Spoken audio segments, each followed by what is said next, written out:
Hello, ladies and gentlemen, and welcome to HCS Pro Talk, your weekly Halo esports podcast. This is episode 106 for the week of December 24th, 2019. That's right. Merry Christmas and Happy Holidays to all the listeners out there of HCS Pro Talk. My name is Josh, aka JK Fire, and this week I'm joined by the man in the dazzling Hippocampus sweatshirt, Will, aka I am Mr. Mayhem. Will, how are you today? Doing fine, man. How are you? You know, I'm swell. We saw Star Wars yesterday. Yes. Obviously, we're not talking about spoilers. We're not doing any of that. I'll just say I really enjoyed it. I was very, very happy. Yes. That's what I got. I guess more Star Wars information. It was my second time seeing it yesterday, and I enjoyed it more the second time than the first time. It's because I think the first time I went in with some expectations of what I wanted, and I think I was just reading too much into it as the movie went on. The second time I went to relax and just enjoy the movie as it was, and I really liked it. So I think a couple of because you talked about that YouTube channel that you watch, and then a couple like the theory crafting points, a couple of them came true. So, I mean, that is what it is. And then, I mean, we can't talk about it yet because it hasn't happened, but Vikings play tomorrow against Packers, big divisional game. It will have been played by the time this episode airs, so yes, we'll see what happens. So either we're going to be very happy or very disappointed next week. So when Tuesday rolls around, we'll know for sure. We'll have to wait and see. Yes. Will, do you want to know what's coming up on this week's episode? What do you got? So we got the next HCS event has been announced. Kinda. Not really what you're expecting, but you know. The keyboard and mouse versus controller debate rages on. Will's going to have a lot to say about that coming up. We have tournament announcements and recaps. We have the HCS Pro Talk Community All-Star Bracket, or HPTCASB for short matchup number 7 results. That's Snipe Down going up against Penguin. And then the HCS Pro Talk Community All-Star Bracket, or HPTCASB for short matchup number 8 discussion. That's Mickwin going up against Lethal. We're going to talk about that later on in the show. And then, Will, I have a new one for you. Because then we have the HCS Pro Talk Canada Candy Taste Test and Review featuring gift opening, or HPTCCTTRGO for short. Okay, man. You got to give up on the shortening down with the letters that don't really shorten it down.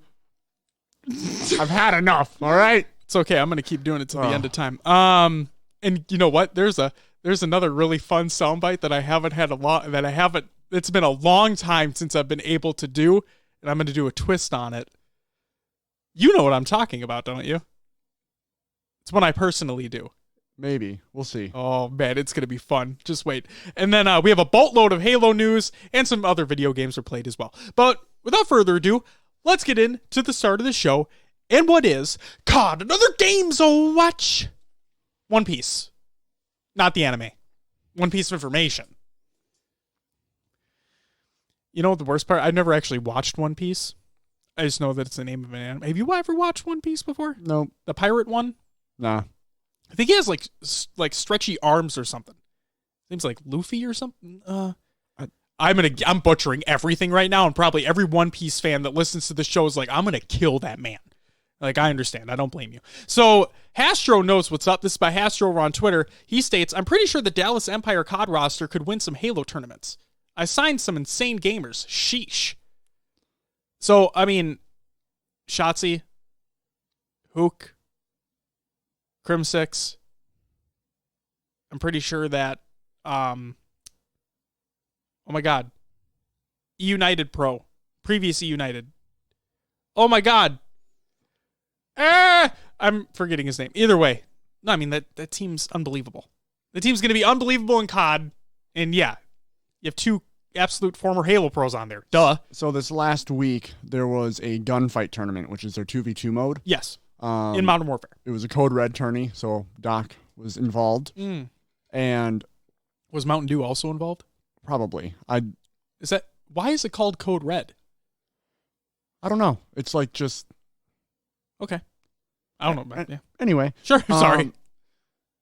From what I saw, Doc was with Formal. And they made it all the way to winners finals. And they lost to a Dallas Empire pair. So Dallas Empire went into the grand finals, waiting losers bracket. Yes. Doc and Formal made their run to losers bracket. came up against Shotzi and Crim6. Grand finals of that. I didn't see the grand finals. I had to leave, but was all Dallas Empire members of a 2v2 tournament in COD. It's really funny. So to say there's definitely a lot of talent on that team. Yes, and then for those who also don't know, Formal was a previous Halo Pro as well. So, yep, Halo runs deep, ladies and gentlemen. Believe it or not, so it doesn't surprise me at all. Clayster. That's the name, yes. That's it. I was trying to think of it this whole time, yep, too. Me too. It just wasn't. It was at the very end there that I'm like, oh my God, that's who it was. Yeah, so it was Hook and Clayster and then Shotzi and Crim6 running together on that tournament. Oh, wait. But wasn't it Doc and Formal in the grand final waiting? No, Doc and Formal lost in winners finals and then lost in losers finals. Oh, so you're right. There were all Dallas Empire members in the grand final. Holy shit, that's crazy. Okay. Wow. That's it for COD. Another game to watch. It's a little bit of a abrupt. Yeah, okay. It is what it is. I said there was one piece of information, not the anime, but an actual piece of information. It's time for some competitive news. Thanks, Will. Here you go, Will. The Halo Throwback Throwdown. Oh, that was the one. There it is. You got it. It's been announced. This is by Tashi and HCS on Twitter, and I quote, Halo Throwback Throwdown. I'm not gonna butcher this one. Okay, I'll just do it only a couple times. Let's break it down. We want to keep the hype going from Reach's launch, so this is us experimenting with a tournament format and approach like we never have before. So what is it? A series of invite-only, online, and stream tournaments, 5 to start. We invited 4 Halo pros and 4 streamers and randomly paired them up with each other. Now it's up to them to find their teammates. One needs to be another streamer, the other needs to be another pro, or former pro. All must stream, Twitch, Mixer, YouTube, it's all good.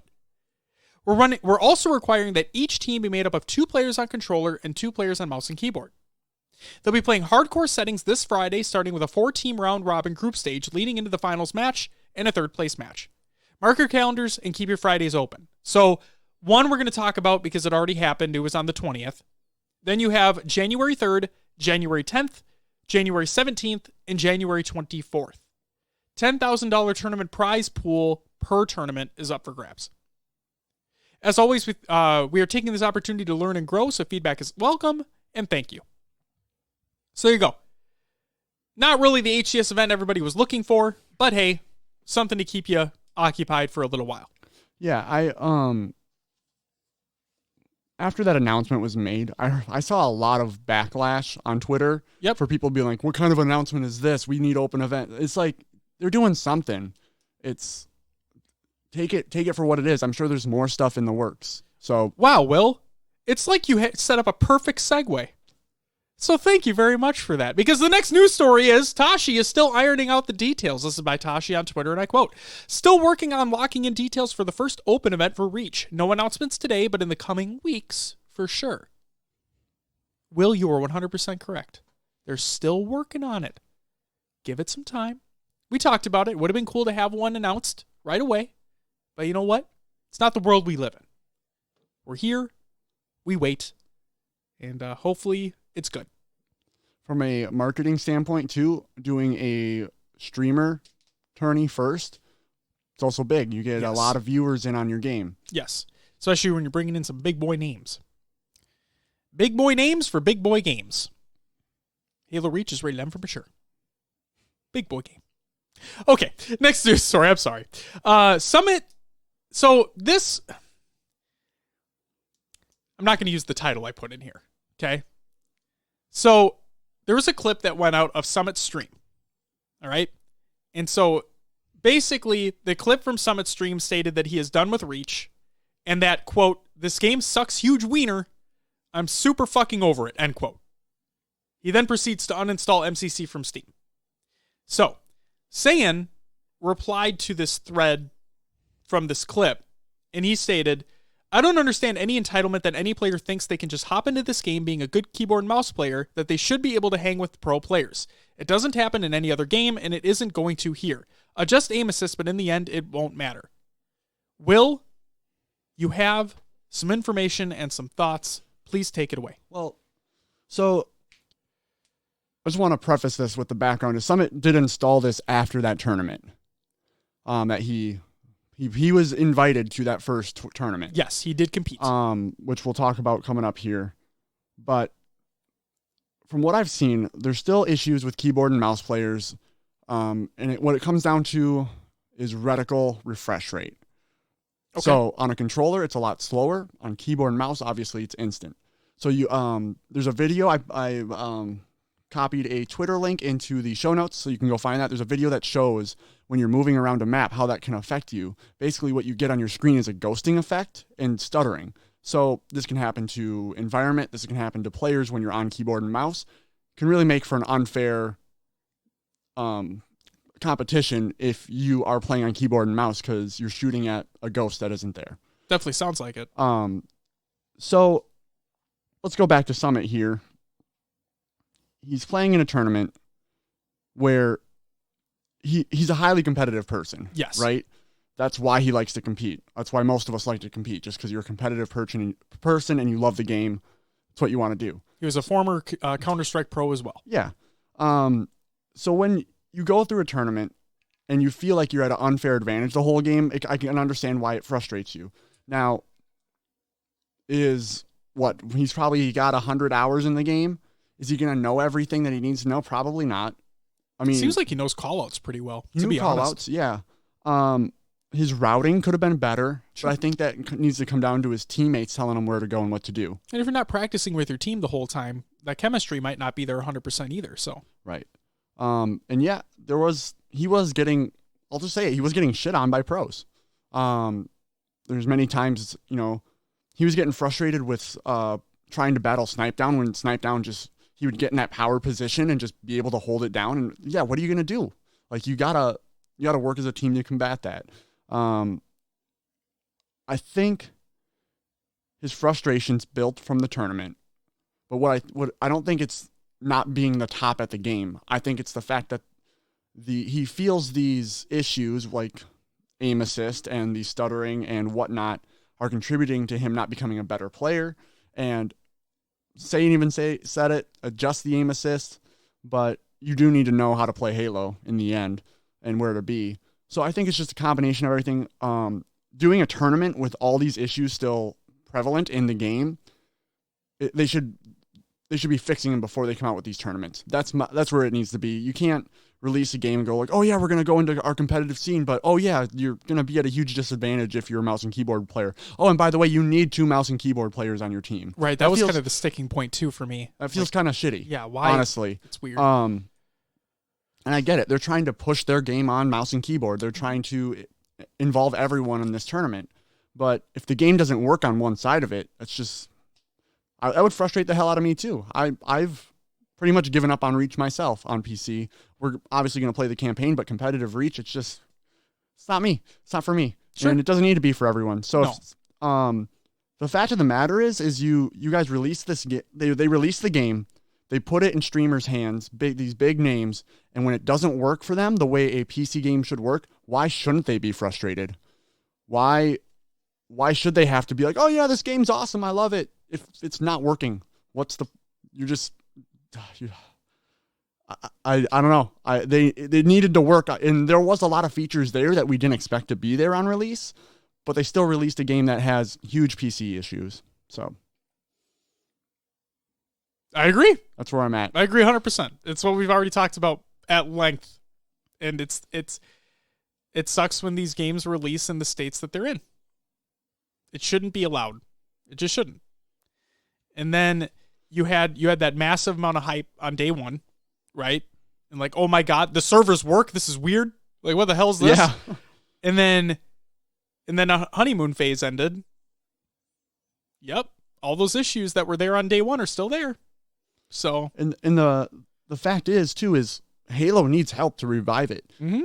These big streamers are a part of reviving Halo, even if they're not dedicated hardcore Halo fans. Well, that's all we have left. If we want to grow, we need to expand past that. Yes. So we need these games to work for these streamers so that they can promote Halo on their own in an organic way and not a paid sponsorship way. right? Because Summit did. I'm pretty sure he got paid to play Reach when it came out. I think he's been in talks with Halo or for 343 before they even announced the PC. MCC was coming to PC before they officially announced Infinite would be on PC. Sure. I mean, we had our speculations beforehand, but yeah. It was all but confirmed without being confirmed because it's going to be a player anywhere title, and that's Yeah, so I think he's been talking to 343 for longer than we've known, and very well could. But like I said, it needs to be more organic. The game needs to work. It needs to, and he wanted it to work. He wanted it. Oh yeah, he wanted to play it, and then it's what other people have said too. He loves the franchise. Like he is a Halo fan. It's just very unfortunate the way Reach is playing right now. So for him to say it, I mean, it sucks huge wiener and he's super fucking over it. Like the game isn't, I don't know. I go back and forth. I can see like it's not perfect, but he doesn't need to be that drastic about it. He was just frustrated. He was just in the moment, right? Right. I mean, how many times he punched a fucking monitor. Yeah. So that's part of his kind of brand, right? Yeah, no, people, not just him. People get upset. Like, if I get fucking super angry at a game, I might get really heated, but I just set the controller down. I'm like, I'm done. I walk away from this. I'm done. There's no point. And to be earlier, Josh and I were talking about this, and if he is playing with pros, he's queuing with pros. Yes. If he was going into solo and matching up with players with maybe closer to his level, he could just be stomping. Right. He might be on that amateur pro level, but he just hasn't had the time in like these other pros have. And then like we talked about too, the another problem is that if he solo queues in hardcore, he's probably going to get shit on too, because like there could be 2s or 3s running against him. He's not communicating with his teammates. Right. He's running off on his own. Like he's not sticking together with anybody. There's so many times where I'll tune in and he's by himself. Like that's not going to work. You're not. I'm sorry. You're good, but you're not good enough to be alone in that situation. He did make a comment as well when he was uninstalling that. He's like, "I'm not good enough to win a 1v1. Why should I be competing?" And that comes down to, well, he just said it. I'm not good enough to win a 1v1. You need to learn. And he feels that the mouse and keyboard movement and shooting plays a factor into not being able to win a 1v1. That's the thing. See, I'm torn because I agree. It's that him saying he's not good enough, like half of me believes, well, that's because you're playing against these people you're playing with and against these people who've played this game forever. Yeah. But then at the same time, the other half of me is like, but you're also playing on an input method that realistically just wasn't tailor-made for this. It's not, it just doesn't work like you talked about. It's I can definitely understand his frustration. So yeah, for sure. What it comes down to is it kind of like, I was going through comments of his video. Yeah. And it's like, oh, Halo doesn't need this. And, like he can just go off and do whatever, he's not going to be a true Halo fan. But the fact is the community that's here now doesn't need, I could say, I can see it. They like the people who are here and been through everything with Halo. Like I understand why they don't want him around it because he can be negative, but he's a big influencer. Right. And that's the other side of it is you can say, oh, Summit's off his rocker or whatever. He's crazy, but he does have some valid points when it comes to mouse and keyboard input. And then I think part of it is he does play with pros and he needs to learn a little bit more because he wants to compete at that high level. He should be learning rather than just jumping in and expecting to compete at that level. Right. And then also, to put it plainly, he doesn't want the game to fail. Like he wants the game to succeed. He wants it to play well because then he can keep playing it. Yeah. And that, kind of like I was talking about with Misi and Star Wars earlier. If you go in with that expectation that it's going to be at this level and then it just doesn't meet it, you feel disappointed, you feel let down. Yeah. Be part of it too. Why is a Halo game, a AAA title, not doing well, not performing well? It doesn't make sense. I agree. So anyway, I feel like I've talked too long on the topic, but not at all. I think you made a lot of valid points, and Summit is definitely valid in his frustrations. Like there's no doubt about it. So, Will, that's it for the competitive news. Upcoming tournaments of the week presented by NoobCombo.com. Check out noobcombo.com for all your Halo esports needs as well. Saturday, December 28th, the Spruce's Halo 3 BTB tourney and Southeastern Esports Halo Reach 2v2 are going to be taking place. That's it. Will, what do we got next?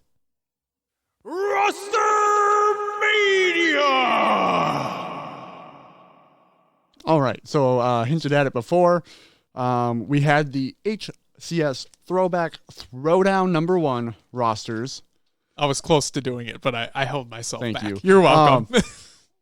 So that tournament we just talked about, Summit competing in, let's run through them. So the first roster we have is Tox plus Summit plus Strafe. So that was APG, Snakebite, Strafe Fresh, or it's Strafe Fresh Shot. It's Strafe Shot. Strafe Shot. Oh, but see, Strafe Shot. And then Summit. Next up, we had Slick Daddies, which was Hysteria, Lethal, Legion, and Slick. We then had Royal 2 plus Gigs plus Eco plus Game Sager. Yes. Got it. And that compiled Royal 2, Gigs, Eco, and Game Sager. And then we had Mixed Solutions, Choco Taco, Frosty, Sonic, and Snipe Down. I'm surprised to see Choco Taco in there. He's primarily a PUBG streamer. So, was it that? No. Never. Josh is thinking. There was somebody. Never mind. Okay. I'm going to be wrong, so I'm just not going to say it. All right. Yeah. So that really does it for Rostermania. That's all we had because that was the only competition for Halo. Yes.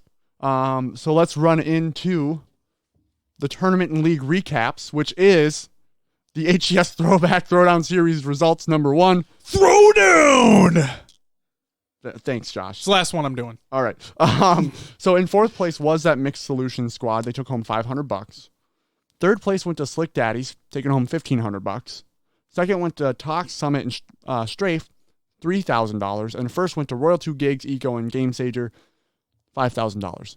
So even through all of Summit's frustrations, they got second. Took second. Yeah. Now, they did have APG and Snakebite, though.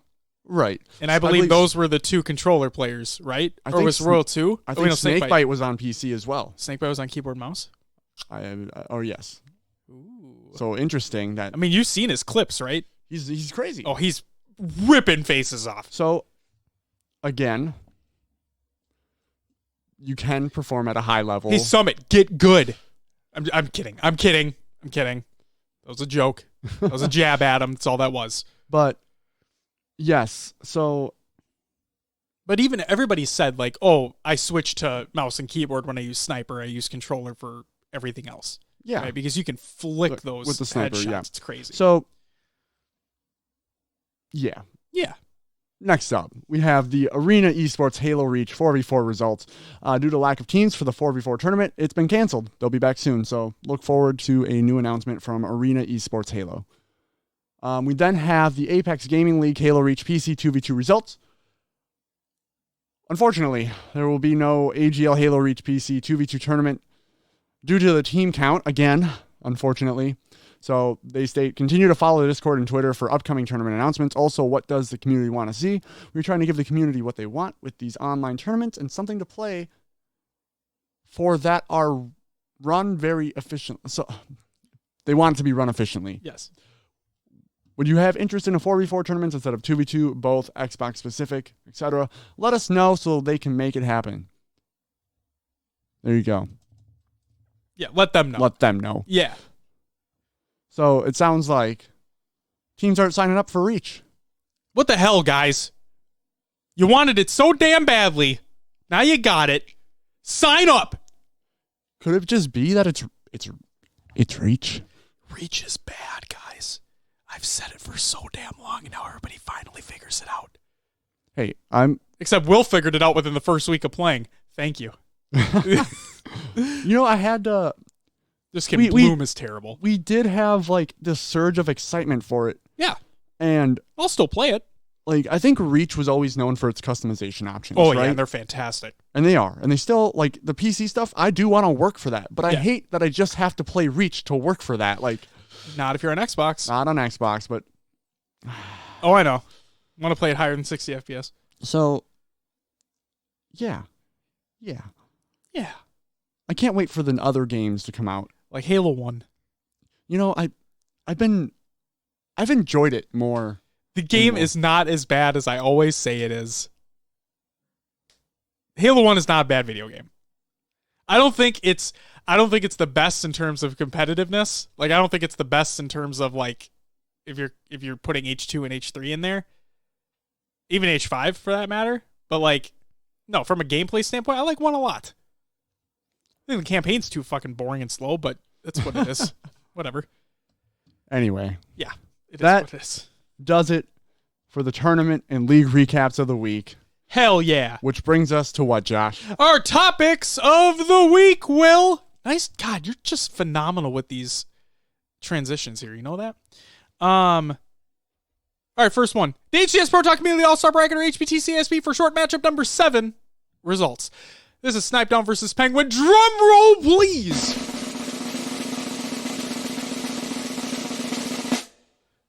Let me just say this. I love that you added that soundbite. You know, one week we do it without it, and you're like, God damn, I'm going to find a drum roll soundbite. We're going to use the drum roll soundbite. All right. Snipe Down 191.4%. What did you expect? I mean, come on. 8.6% going to Penguin. Nothing against Penguin. We talked about it last week. There's nothing against the man. He's a phenomenal player as well. They both teamed together for a while, as a matter of fact. It's just Snipe Down has more of those accolades under his belt, and I think that's what it is. It's what it is. For moving forward, yes, I'm going to ask listeners, if you're participating in that Twitter poll, comment why you're voting for who you're voting for. I'm curious why people, like 8.6% voted for Penguin over Snipe Down.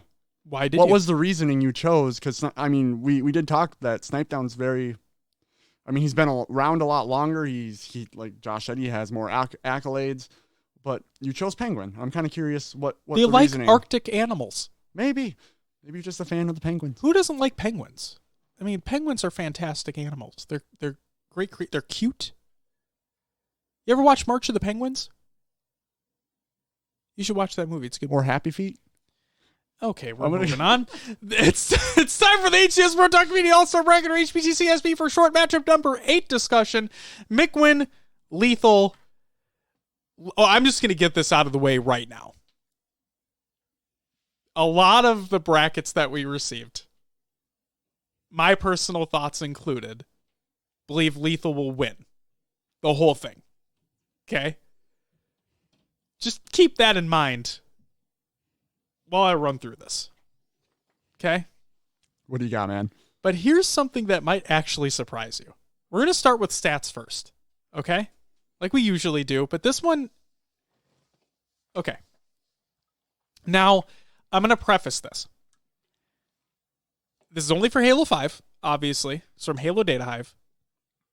And technically, Lethal played more games because of more Grand Finals appearances, so on and so forth. Okay? But for Halo 5, Mickwin had a KD of 1.12, which is 8th overall, and a 1.86 KDA, 6th overall. Okay? Lethal, on the other hand, had a 0.98 KD, which is 35th overall, and a 1.74 KDA, which is 18th overall. Okay? So Lethal appeared in more games, but some pretty drastic stat changes. Okay? So let's go. I'm going to quickly go through Mickwin's stuff here. Then we'll get to Lethal's because you're going to see what happens. You already know what happens because we've talked about it multiple times with like Royal 2 and Snakebite and all that fun stuff. So, HCS Season 1, Iron Games Columbus, 9th through 12th, on Denial. Was on Denial for quite some time, actually, all the way through Halo 2 Anniversary. UGC St. Louis 2015, they got first, that Denial roster. But it didn't go well after that. Gamers Forgiving 2015, they took 5th, and then HCS Season 1 Finals, they took 5th, 6th. Season 2 for HCS, Halo 2 Anniversary, obviously. Iron Games Atlanta, 2nd, so in denial. HCS Indianapolis, 3rd, and the Season 2 Finals, 3rd. All in denial. Okay? Just couldn't reach that top spot ever again. But it's okay. Halo 5, 2016 season. X Games Aspen, he actually didn't compete. MLG Columbus, 9th through 16th. That was on Envy. Okay? And then Halo World Championship 2016, because of that Columbus placing, did not qualify for 2016 Worlds. But then things took a turn. The 2017 season, UGC St. Louis, 3rd on Envy. Las Vegas, 3rd on Envy. And then the World Championship 2017, 2nd on Envy. You already know who got first. And then the 2018 season, MLG Orlando, 4th on Reciprocity. Columbus, 3rd on Reciprocity. The World Championship 2018, 4th on Reciprocity. Team changed to Renegades. MLG New Orleans, 3rd. HCS London, 4th. And the final event of the 2018 season, 3rd. Okay? And then in Grassroots, he actually didn't compete because he's on the 343 Pro team.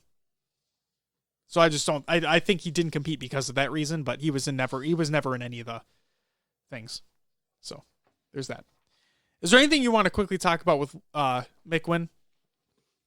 From what I saw, and you can his KDA is pretty high. It's incredible. So from my feeling, and I don't even know if it's, I need to do more gameplay analyst, but it seemed like he was the guy putting damage down, and then some other people would finish his kills.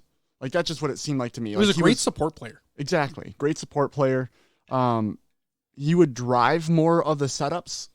I feel like, he's support. He would be there, but other people were the ones pulling flags. Other people were the ones doing kind of the work, but he might have been more of the director. And clearly from those stats, we figured out that he did a damn good job of staying alive too. So good for him. But, okay. So you should already know what's about to happen here, but this is Lethal. Again, who I believe will win the entire thing. If we're talking about stats alone. Okay. But obviously popularity is a different story, but Lethal's pretty goddamn popular. So here we go. HCS Season 1, Iron Games Columbus, 5th place. All right. Case closed. We're done. We're moving on. That's the end. I'm just kidding. That was on Believe the Hype, as a matter of fact. UGC St. Louis made a team change alongside Snipe Down on Evil Geniuses. They took 3rd. Gamers Forgiving. Now, remember when we talked about Snipe Down and he didn't lose basically after that? Well, Lethal being on the same team, turns out he wouldn't lose either. That's kind of how things go. So, Gamers Forgiving 1st. HCS Season 1 Finals 1st. HCS Season 2 Iron Games Atlanta 1st. HCS Indianapolis 1st. HCS Season 2 1st. Okay. Then we have the dramatic. Lethal makes a switch. He's leaving EG. See you later, Snipe Down. Eric Rona. Get the fuck out of my sight. I'm going to a different squad. And this squad is your counter. Counter Logic Gaming, that is. Okay, that was a terrible pun. But bear with me. You went there, guys. I did. X Games Aspen took 2nd because that EG roster took 1st. In your face, Lethal. In the ground. See you later. It's okay because Lethal then decided that they win. And MLG Columbus 1st. Halo World Championship 2016 1st. UGC St. Louis 2017 1st. Las Vegas 1st. World Championship 2017 1st. The 2018 season. MLG Orlando 2nd. Columbus 2nd. World Championship 2018 2nd. New Orleans 2nd. London 1st.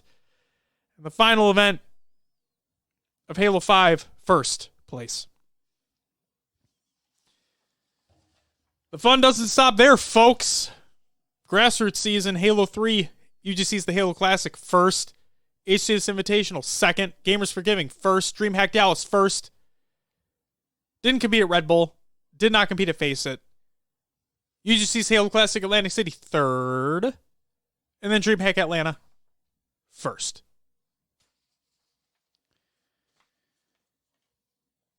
What is there even else to say that hasn't already been said about Tony Campbell? Do you, like, we've talked about Royal 2, we talked about Snakebite, we talked about Snipe Down, how long they've been dominant for, right? Lethal's been right there too. He's...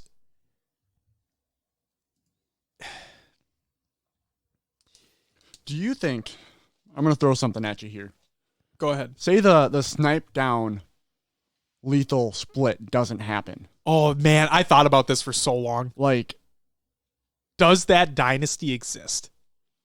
Or does Snipe Down and Lethal go on their own?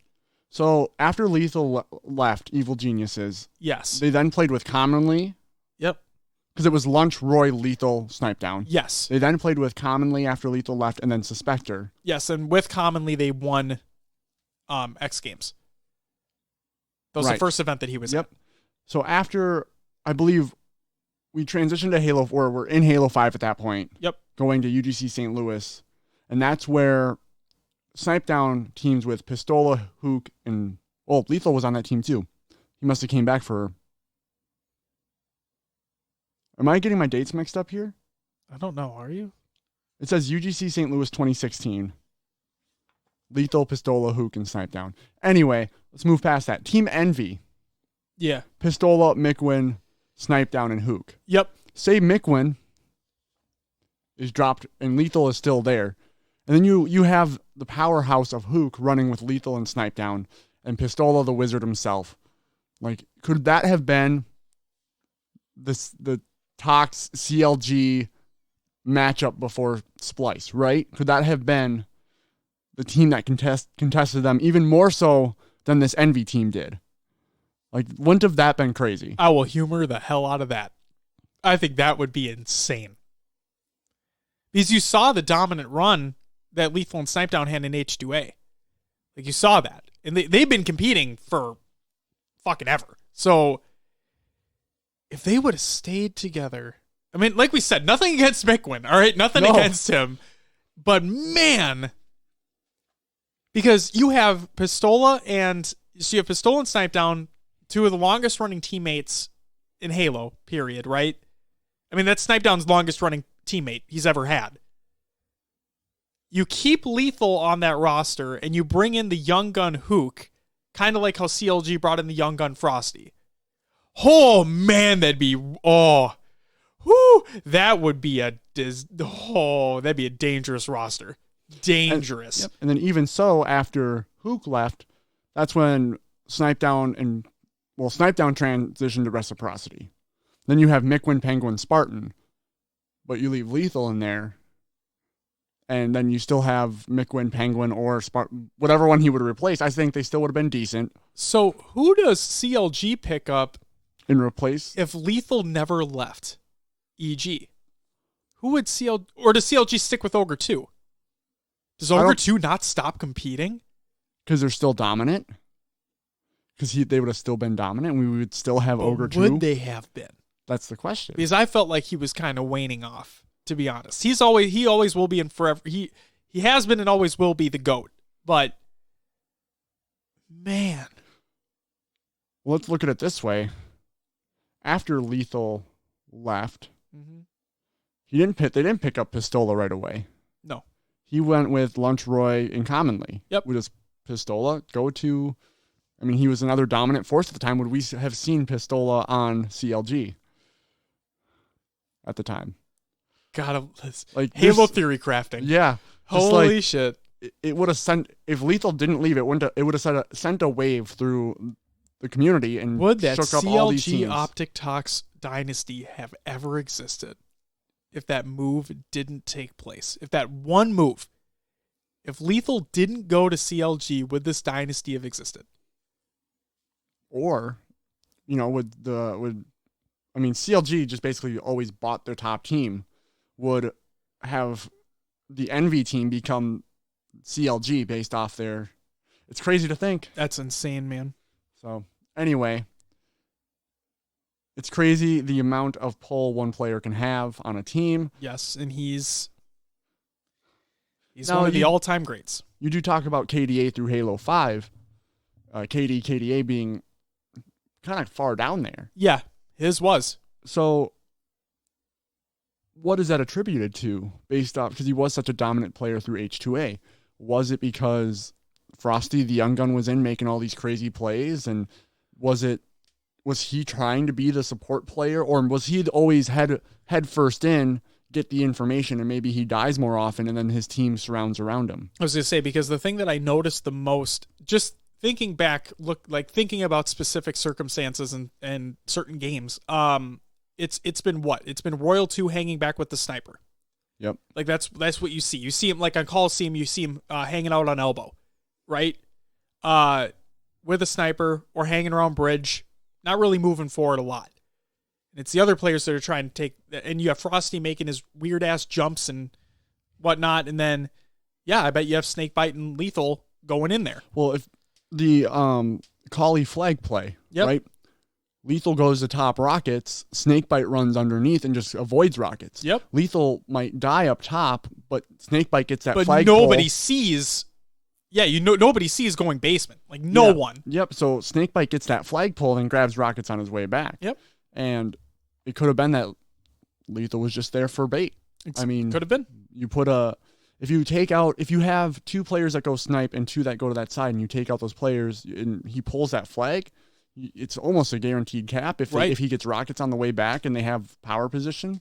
What an insane moment that was too. And they ran that more than once. Yep. They ran that a lot actually towards the end of H5. They always talked about how they had their one setup that they'd go with, and people just couldn't stop it. So it's like, well, we'll just keep going it. Yeah, why would you stop? Right. So, all right. Awesome. Make sure you vote and poll. Poll will go out Wednesday. Christmas Day. Oh boy. Yep, poll will go up on Christmas Day. On the HCS Pro Talk Twitter. Yes. Where else would it go? I don't know, but we've always said on Twitter. We've never specified where on Twitter. Oh, true. No? Yep, it's going to go on... I don't even know where I was going to go with that. Never mind. So, yeah, make sure you're following us on Twitter, and you'll see the poll pop up. Hell yeah. There you go. Are we ready for this next one? Yeah, this is exciting. I'm excited. I'm excited too. All right, so the next topic that we have is the HCS Pro Talk Canada Candy Taste Test and Review featuring gift opening, or HPTCASB for short. I'm only going to do it once. Don't worry. And this is thanks to Justin, a.k.a. Goalie Sniper, Canada native resident. He sent us a gift. He sent us gifts.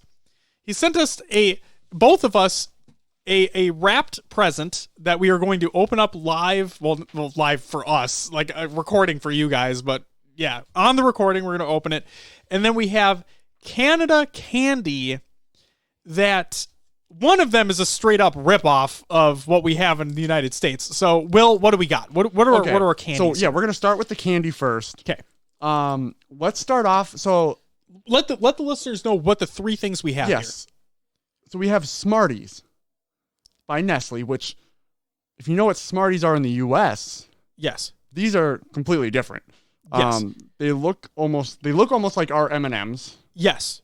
I haven't read the box yet.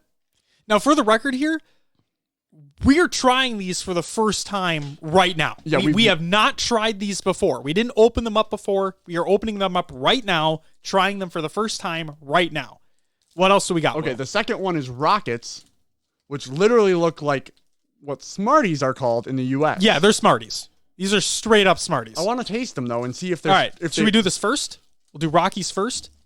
Sure, let's do the Rockets. Well, what's the other thing we got? Oh, and then we have a Nestle Coffee Crisp. I've never seen this before in my life. Me either. Or the Smarties. They're Smarties, which look like M&Ms. But yeah, I've never seen these two before. Well, they have M&Ms, too. So it's so what the fuck are this? Okay, whatever. We're going to start with these Rockies, like you said. All right. Oh, these are fucking Smarties. Straight up Smarties. These are straight up Smarties. Our Smarties. Why are they called Rockies? Rockets. Oh, why are they called Rockets? I don't know. Because it's just like pure sugar. You're just, woo, rocketing it off on a sugar high. All right.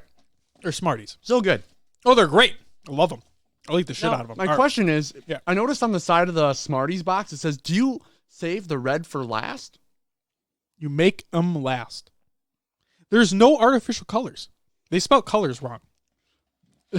Probably not, actually. I'm just kidding. Also, I made a joke with Will before we started recording this episode. So there are tabs on here, right? On this Smarties, they look like M&Ms, but they're not M&Ms. The Smarties box, it says there are 3 tabs. One says make, the second one says M, or like EM, apostrophe EM, and last one says last. So make them last, right? So I made a joke with Will. I'm like, Canadians know portion control better than we do, apparently, because if I open a box of motherfucking candy, I'm going to eat the whole thing. So I'm just going to fucking open up all 3 tabs. All right. Of course. All right. I already did, by the way. Okay, we're just going in? Yeah. I'm trying to see if they have different flavors for each color. Oh, no, they don't. Oh, same. No. About 3 of them in my mouth. I like these. Okay, so it's chocolate covered by a hard shell candy. I feel like the candy's thicker than M&M's. Yeah, it's more crisp. It's I thick. feel like the chocolate. It tastes a lot better. Yeah, it's like more melty than M&M's. I like these. These are good. That's really good. I wouldn't call these Smarties. No, because Rockets are Smarties. Yeah, but yeah. These are good, though. All right. I like these. I'm going to fuck. Hold on. Josh is going to eat some more. You ever watch, there's a YouTube series, Rhett and Link. Yeah. They do this kind of stuff. Yeah, it kind of reminds me of this. All right. This is the one I'm worried about the most, because I like mochas. I'm not a fan of, like, pure coffee taste. But we have a coffee crisp. It makes a nice, light snack. The Smarties and the coffee crisp also have French on the packaging. Cause That statement, makes a nice, light snack, is a registered trademark. of Nestle. Wow. Goddamn. Look at that 100% sustainably sourced cocoa or cacao. And then Nestle cocoa or cacao plant. That's cool. All right. I'm opening them up. You can. All right. There you go. You go ahead. I'm gonna take a bite. All right, you take your bite. I'm gonna see what else is in here. Initial thoughts, Will. It's crispy. Would you say it makes a nice light snack, Will? Yeah. It's Does it feel light? It's a pretty thick bar, but it does feel light. It's a thick bar, but it feels light. Will 2019. I like the taste. It's not overpowering like I thought it would be. It's a thick bar, tastes light. It's got a nice taste. Good flavor. Good flavor. Josh is now taking a bite. Oh! Revelations are happening in his mind right now. Okay. So. Processing. Mm-hmm. Please. That's words. really good.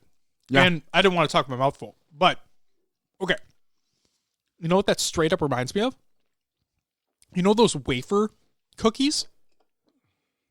They're like in some Just wafer. shitty ass packaging, but like they have chocolate, strawberry, vanilla. Oh, yes. Yeah. The texture reminds me of that. And then it also kind of reminds me of biting into a Nutter Butter's the wrong word I'm looking for, but you know the peanut butter and wafers Yes. with the chocolate? Sure. Yeah. Whatever that was called, I forgot. I'm blanking out right now and I feel stupid, but that's what it reminds me of.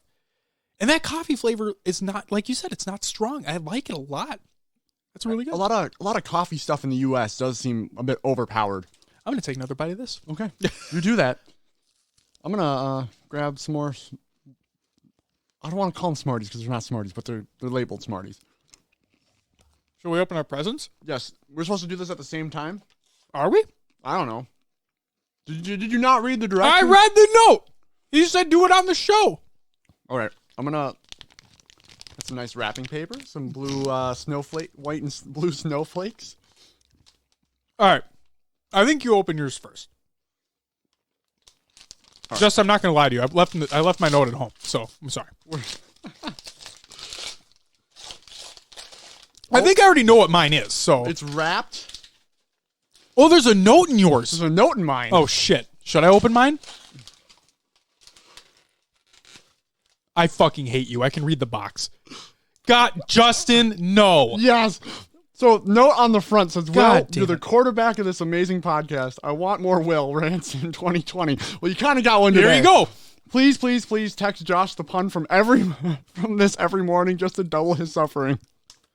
Oh, Fucking A, so I got dude. a box, a 2020 daily box calendar with pun intended.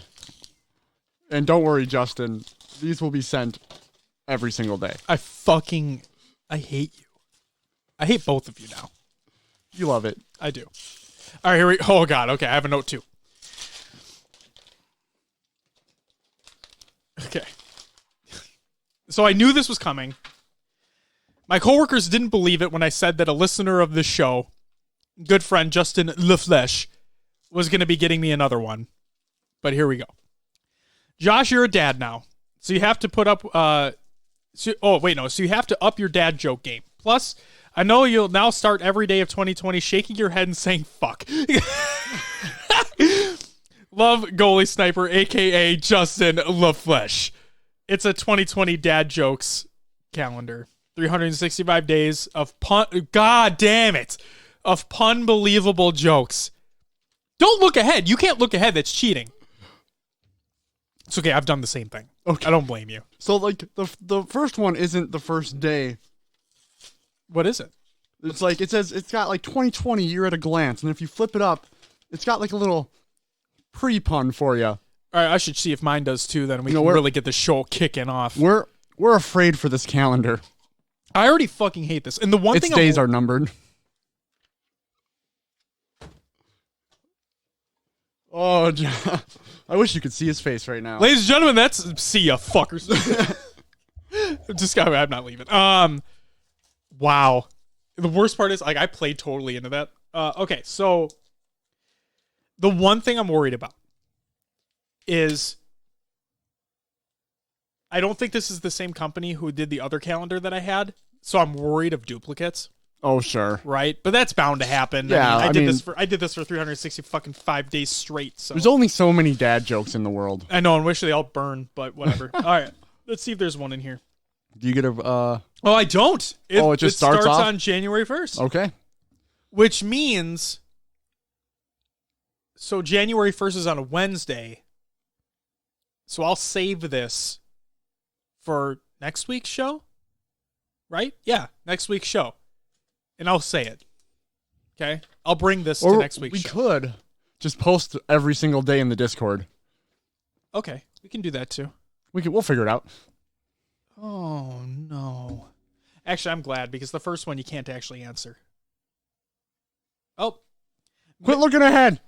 I can do it if I want. Thanks, Justin. Fuck you.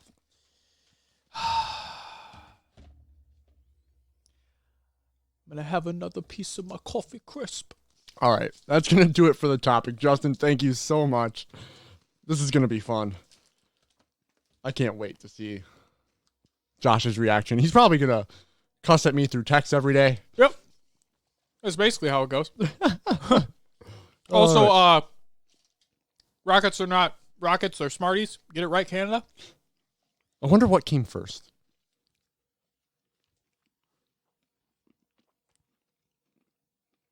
That's a good question. Yeah. Who made these? Or was it just, they probably came out at the same time. They just need to have a different name for Canada? And they just, maybe Maybe they're Smarties, the same thing. maybe Smarties already exist in Canada as what Smarties were. Oh, so Smarties in Canada came first as their Smarties, while Smarties in the U.S. came first as their Smarties. We don't have anything called rockets here. Exactly. So they need to come up with a different name for Canada. Because Or if you just- look at this, they're the literal same packaging. The only difference is the name on it. Like it's the same, like clear. Yeah, it's everything. Yeah, it's the So- same thing. And it could just be a marketing thing as well. Yep. God, God, I forget wanna get the rest what of this. was it, a Chevy Nova? Basically, Nova in some country meant no go.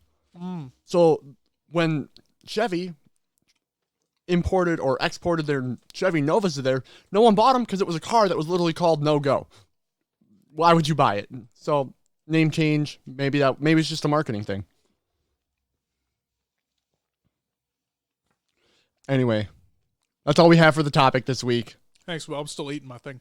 You can munch on that for a light, crispy snack for the rest of the show. It's time for some regular news. First up with the Halo Wars 2 game update. This by Postums, HaloWaypoint.com. Today we have rolled out a game update which includes a new balance patch and updating to Season 14. With this update, we have addressed a handful of housekeeping items needed to be done in order to keep things running smooth. Check out the article in the Google Doc or the show notes of the show for all the information on that update. Next news story. Will, we talked about this a little bit last week, okay? Now, there's a reason why I included this in the news and not in community creations. You're going to hear why. So, Xbox Pope creates custom Halo Xbox Series X render. This is by Xbox Pope on Twitter. He says, this is a taste of what's to come in 2020 from the Xbox Pope. Will, are you able to click on that tweet and check out that render? Oh, yeah.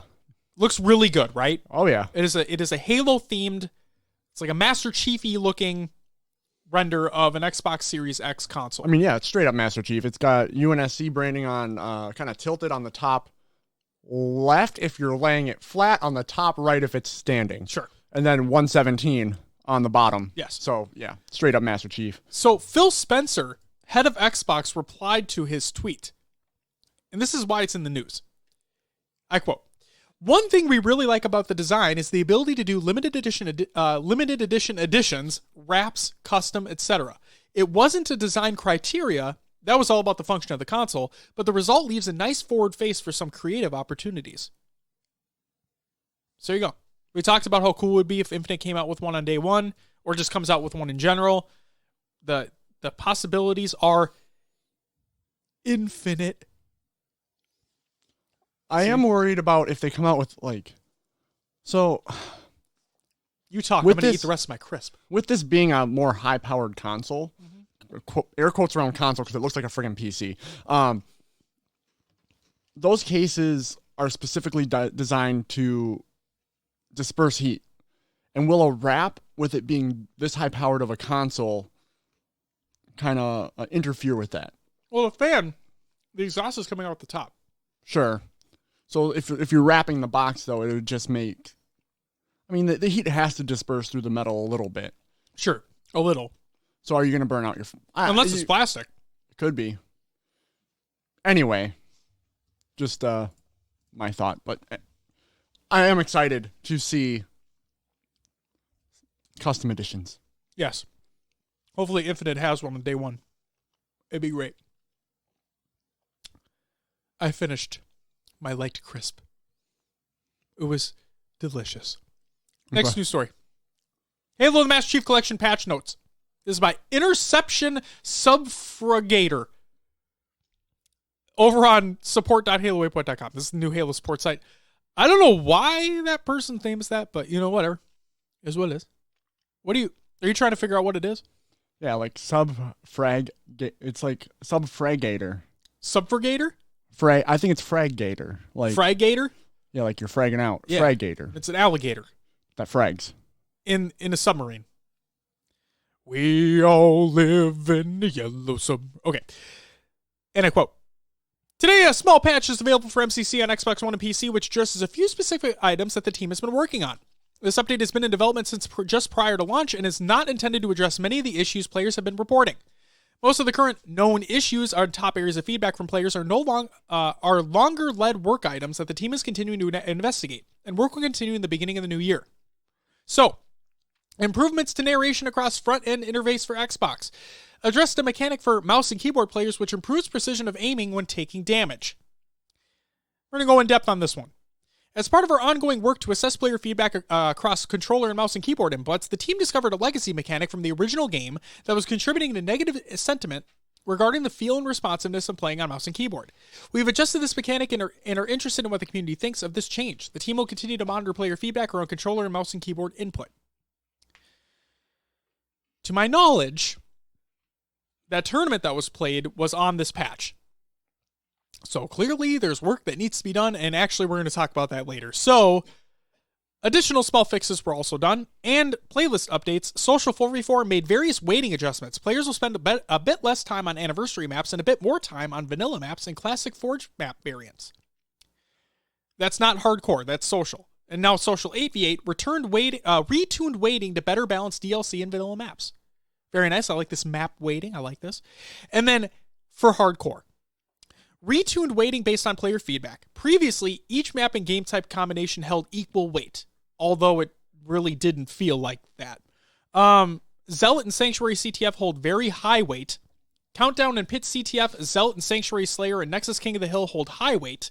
Countdown and Battle Canyon Slayer hold medium weight. Battle Canyon King of the Hill holds low weight, and Penance Slayer holds very low weight. Thank God. Yeah. Fuck off, Penance. That was just a snippet. For all the information, please read through the entire article. There's a lot more in there. Then we have the MCC development update for December 2019. This is by Farns over on HaloAwaypoint.com. Sorry. I'm a hot mess over here. Okay.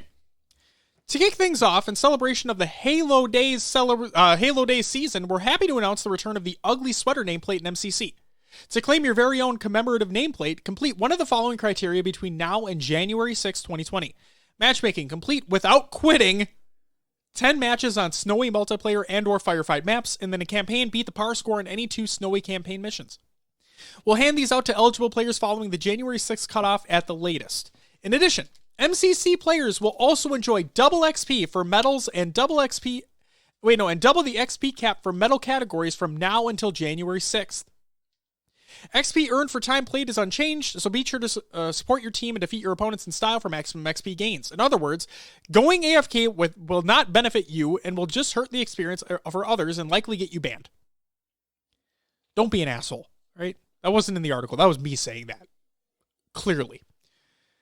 Stop! Banhammer time. It's literally what the title is. Yeah. It's great. You like that? Nice. AFK and macros. This has been and will remain a bannable offense. For now, we have only issued temporary bans based on the egregiousness of the offense. We will continue to monitor this behavior and take enforcement action as needed. Coordinated XP boosting. This is also a bannable offense and falls under the category of unsociable and unsportsmanlike behavior. Many, if not all, of the reports we have received on these involved various forms of bullying, hate speech, intimidation, and betraying against players who joined a match and did not want to participate in the XP boosting activity. This is not behavior that we will allow or tolerate in any way, and we encourage players to continue to report instances of this happening so we can investigate. Also, remember to mute other players, and on Xbox, you can block and report players who violate the Xbox Online Code of Conduct. Have you seen some of the coordinated XP boosters, the videos online? Are you talking about the firefight stuff? No, it's a lot of, honestly, it's happening a lot in Griffball. Players will, just line up with their swords. Yep, and they'll go back and forth. Yep. Getting kills. Yep. And then, if someone is trying to break that, the team will turn on them and just keep betraying until they leave or whatever. And it's ridiculous. It is. Why? I just don't understand the thought process. I get it. You want the reward. You want the item. But you want to take the quick way there. And you're ruining the experience for other players. The best part is their asses are getting banned. Yep, you're getting banned. So, ban! It's not worth it in the long run, right? No. It's just not. Don't do it. Just stop it. It's for a fucking cosmetic item. That so it's not like a battle pass where at the end it goes away. You can go back and get these items as long as you keep playing. And you're not paying for the battle pass either. Yeah, it's free. Yeah. You're not spending any money.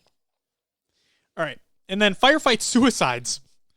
Intentionally suiciding in firefight in an effort to exploit XP gains is another bannable offense and falls under the category of unsociable and unsportsmanlike conduct. Reports of this behavior will be investigated and punishments will be issued if found true. Why the fuck would you... Why? Just play the game! Good lord. Okay. Top reported community issues include audio issues, stuttering, menu performance, screen tearing and VSync, co-op latency, EAC error messages, key bindings, mouse input, view model, crouch while moving, idle stops matchmaking, aim assist and controller versus mouse and keyboard. There is more to those each individual pieces. I recommend looking at the article for more in-depth statements from the team on what they're doing to address those as of right now. Additional features. The team has also been working on many additional features for MCC. These include challenges, message of the day on PC, server ping test on PC, push to talk, adding an option for open mic and support for controllers, UI and UX improvements around navigation, roster, customization, and many more areas of the game, and stability improvements and bug fixing. Features we're actively working on include progression system improvements, text chat improvements, double keybinds, and then features currently in the active design iteration include additional mod support, zoom improvements, and additional video settings and options. The following features and community requests are on the list but required more design and discussion and are not currently in active development. These include regional server selection, crossplay between Xbox and PC, Steam account linking, VFR improvements, idle system improvements, customization improvements, in-game FPS cap and adjustments, better ways to report players, and bringing PC features to console like FOV sliders. The road ahead. As we close the year out and start to look at what's ahead of us in 2020, I wanted to give you an update on progress we're making in the other games headed to MCC on PC. Right now, we have a good-sized army of developers working through different development streams to support our efforts across ongoing Reach updates and quality of life improvements in addition to Halo CE Anniversary, Halo 2 Anniversary, Halo 3, and Forge and Theater support, Reach first. Halo ODST campaign and Halo 4 are a little further out, but rest assured they're also coming to MCC on PC in 2020. Reach, Forge, and Theater support on PC. Good progress is being made here on implementing mouse and keyboard support and bringing these features to PC. Support for mouse and keyboard controls for all functions of Forge and Theater, support for in-game HUDs of Forge and Theater to support mouse clicks, selection, and keyboard shortcut keys, and support for Forge and Theater settings and pause menu and front end. Halo Combat Evolved Anniversary. We are currently in a pre-alpha phase and have been making good progress against many of the same features you see in Halo Reach today. To list a few that are in progress and or being tested, these include mouse and keyboard support, FOV support, aspect ratio support, customization. We are already integrating a 3D model with live color adjustments for Halo CE Anniversary and are investigating what more can be done. HUD upres, VFR support, input latency reduction, and PC optimizations. If work continues on its current trajectory, we are looking good to start flights in January. You are signed up with the Halo Insider program, right? Halo 2 Anniversary. Halo 2 Anniversary is trailing behind Halo CE Anniversary, but not far. The team is making great progress on core features including mouse and keyboard support, FOV support in progress, aspect ratio support in progress, VFR support in progress. So there you go. January, potentially Halo 1 flights. And if all goes according to plan, the game is probably not that far off after that. I'm curious if we're going to have the same issues we have in Reach, though. That's the one thing I'm worried about. Because, like you said, they're still working on it. It wasn't there it wasn't perfect at launch. They're still working on it. Now, the only kind of like leeway I'm willing to give them is that Halo 1 and 2 had been on PC before. So they have that groundwork laid. But again, there's a lot of differences that need to take place here with the FOV sliders, the upres, so on and so forth. So, who knows? Last news story, Will. Halo community update. Happy Halo days. Bye. Unisec. Oh, we haven't used that one in a while. Feels good. This is over on HaloWaypoint.com, and I quote, "Season's greetings and happy Halo days. Another action-packed year is in the books, and we're looking forward to 2020. Before diving headfirst into more work, though, we're going to spend a little time relaxing with our loved ones and, of course, playing some Halo. Especially now that Halo the Master Chief Collection and Halo 5 will feature double XP rewards for the rest of the year. Halo 5 Guardians. Throughout the rest of December and late into January, and a little into January, my apologies, Halo 5 will be offering double XP across the entire game and another chance to earn the elusive Spartan Claws and Candy Cane emblems. If you're pursuing that SR-152 or just want some sweet in-game gear, hop on and get some games in during the break. Here is your holiday calendar. December 19th. Oh boy. Holiday Fiesta replaces Super Fiesta through the holidays. Castle Wars replaces Core Play through the holidays. Mythic Warzone Firefight goes live until January 6th. Warzone Turbo goes live until January 6th. And Global Double XP goes live until January 9th. Oh. Why don't they just leave Mythic Warzone Firefight and Warzone Turbo in?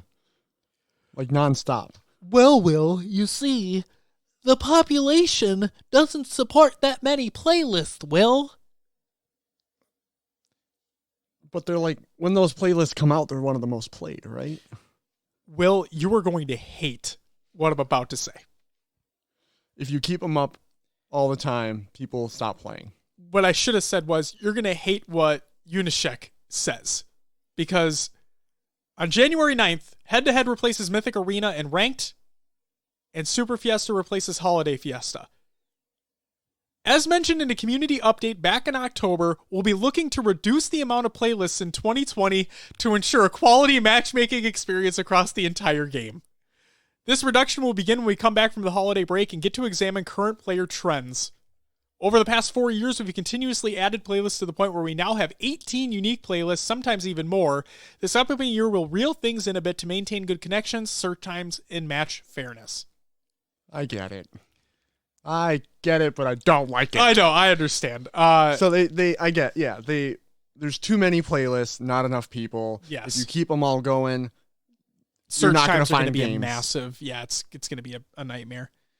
Throughout 2020, we'll work to ensure Halo 5 maintains its high-quality bar for online play, has diverse and engaging playlist offerings rotating in, and is ultimately set up to succeed on its own when Halo Infinite launches next holiday season. I bet Halo 5 dies when Infinite releases. I wouldn't say I'm going to say it's dead. dies. I'm going to say it's dead. If Infinite works day one, I'll say that. If Infinite works day one, I bet that game fucking dies. No way. There are loyal... Sprint's going to be an Infinite, Will! There's still people that are loyal to H1, H2, H2A, H3. There's people still playing H4. There's Hell gonna be, yeah! Rep 'em! There's going to be people playing H5, especially. I don't doubt it. If Infinite goes back to classic movement, people are going to want that fast-paced Halo. Sure. And we talked about all the time how much we enjoy competitive Halo 5. So, no, it's not. It's obviously not going to be dead. Don't you dare call it dead. Sorry. It's your game. Halo TV series. Yes, the news is true. Production on Showtime's Halo TV series has begun, and from the bits I've seen so far, it looks incredibly promising. Members of the studio have been working closely with our partners, and we even have Kiki Wolfkill, head of transmedia, and Kenneth Peters, senior franchise writer, on site in Budapest right now. Since she's on the set, Kiki snapped a simple yet meaningful behind-the-scenes photo for us just to prove that it's really happening, so be sure to thank her. Will, not on the topic of this show, but you started watching The Witcher Netflix series. Yeah. What are your thoughts so far? I like it. Okay. I like the cinematography is great. The way they show the action and everything, it looks really good. Does Henry Cavill play a good Geralt? So let me preface that I've never fully played a Witcher game. Sure. I've played a few missions on PS4 of The Witcher 3. Okay. One of the missions I played in that game was mirrored in episode 3 of the TV show, which was sweet. really cool. That is really cool. Not exactly the same storyline. Sure. But Witcher 3, I believe he's much older than where the TV series starts. Okay.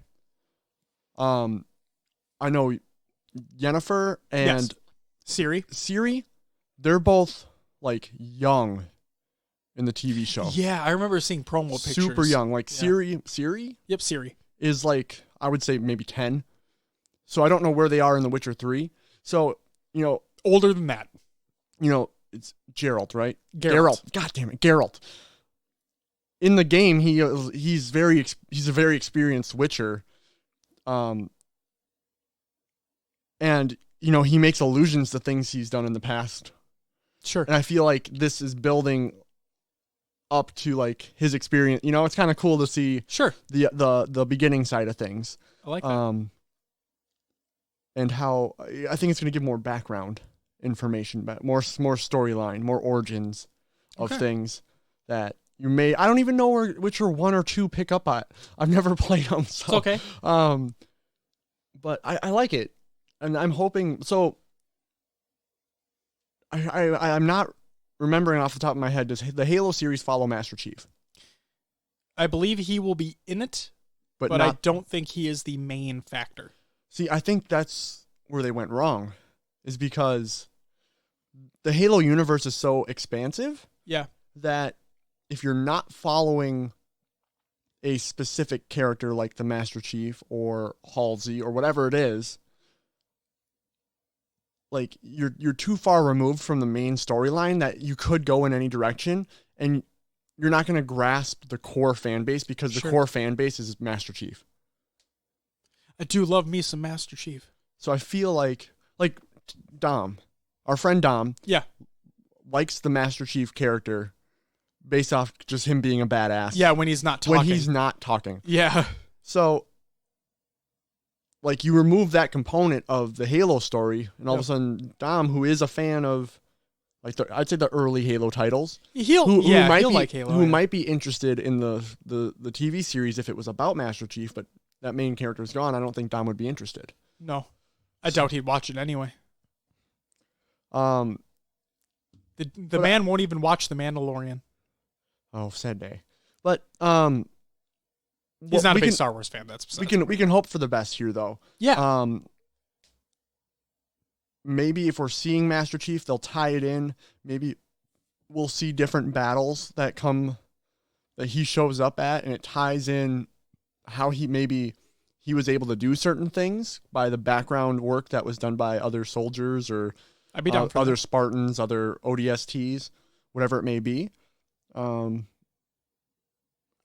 Just have to wait and see. Or just don't focus on him at all. Have it be focused on a different character. It could be somebody completely new, just within that universe. And then, you could tie him in somehow to some things. But, I don't think the series needs to be good to focus on him. Sure. Because we have all these games that focus on him, and the Human Covenant War and all that. I'd be totally fine with a series that focused on a completely different person, a different character. Because those Hunt the Truth podcasts, the underlying tone was like Master Chief going like AWOL basically, and then Locke gonna go get him. But he wasn't talking during those shows. I don't know what the fuck I'm trying to say. Yeah. You think other characters could be good? Yes. If they focused, if they didn't jump around though, if they just had a series or a season focused on one person and their arc. Yeah. That's what I'm saying. Yep. I can agree to that. Yeah. I never really brought this up, but we didn't see other Spartans in game till Halo 5, correct? Like it was always just Master Chief until 5. So, if Reach, but Reach had early Spartans. I don't know. Games. No.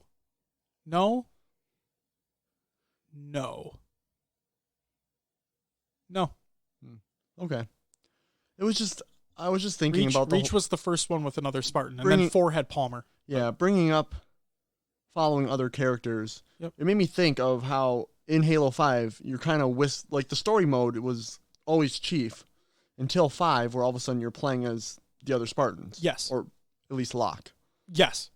And to me, looking back at it, Master Chief was so captivating that all of a sudden you throw these other Spartans in there. It felt weird to me. Like, it felt like Master Chief was always the one Spartan that was...